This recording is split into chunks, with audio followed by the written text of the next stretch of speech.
नमस्कार, मैं अंजना और आप देख रहे हैं केबी टाइम्स न्यूज 24। आइए रुक करते हैं आज की बड़ी खबर पर। केंद्र ने जस्टिस सूर्यकांत को 53वां सीजीआई नियुक्त किया। 24 नवंबर को शपथ, 14 महीने पद पर रहेंगे। पेगासस केस की जांच कराई थी। सुप्रीम कोर्ट के सीनियर जज जस्टिस सूर्यकांत को देश का 53वां chief justice of India CJI नियुक्त किया गया है। वे 24 नवंबर को शपथ लेंगे। कानून मंत्रालय ने गुरुवार को ये जानकारी दी। वे मौजूदा सीजीआई भूषण रामकृष्ण गवई की जगह लेंगे। सीजीआई गवई का कार्यकाल 23 नवंबर को खत्म हो रहा है। सुप्रीम कोर्ट के जज 65 साल की उम्र में रिटायर होते हैं। जस्टिस सूर्यकांत का कार्यकाल करीब 14 महीने का होगा। वे 9 फरवरी 2027 को रिटायर होंगे।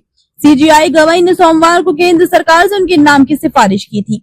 जस्टिस सूर्यकांत ने न्यायपालिका की 20 साल की सेवा में कई ऐतिहासिक फैसले सुनाए। पेगासस जासूसी मामले में वे उस बेंच का हिस्सा रहे जिसने साइबर विशेषज्ञों की कमेटी बनाकर मामले की जांच करवाई। सीजीआई बनने वाले हरियाणा के पहले शख्स जस्टिस सूर्यकांत इंडियन जुडिशरी की टॉप पोस्ट पर पहुंचने वाले हरियाणा के पहले शख्स होंगे।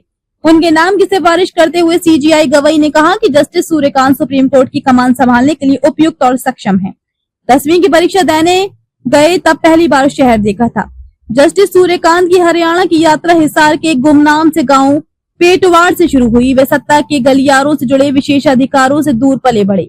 उनके पिता एक शिक्षक थे। 8वीं तक उन्होंने गांव के स्कूल में ही पढ़ाई की जहां बैठने के लिए बेंच नहीं थी।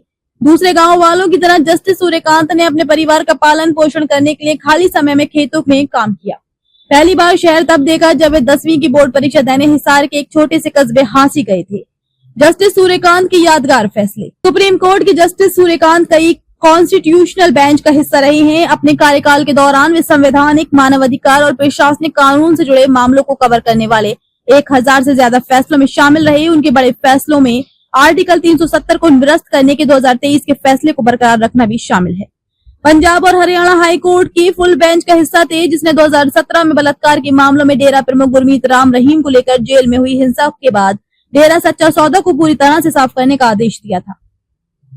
जस्टिस सूर्यकांत उस बेंच का हिस्सा थे जिसने कॉलोनियल एरा के राजद्रोह कानून को स्थगित रखा था। साथ ही निर्देश दिया था कि सरकार की समीक्षा तक इसके तहत कोई नई एफआईआर दर्ज नहीं की जाए। सुप्रीम कोर्ट बार एसोसिएशन समेत समस्त बार एसोसिएशनों में 1/3 सीटें महिलाओं के लिए आरक्षित किए जाने का निर्देश देने का श्रेय भी जस्टिस सूर्यकांत को दिया जाता है। अब तक के लिए बस इतना ही। फिर मिलते हैं एक ऐसी ही बड़ी खबर के साथ। तब तक के लिए नमस्कार और देखते रहिए केबी टाइम्स न्यूज 24। अगर आपको ये वीडियो पसंद आई हो तो इसे लाइक करें व शेयर करें। ऐसे लेटेस्ट अपडेट पाने के लिए बेल आइकन को प्रेस करना ना भूलें। अगर आप हमें फेसबुक या फिर इंस्टा के माध्यम से देख रहे हैं तो हमारे पेज को फॉलो जरूर करें। धन्यवाद।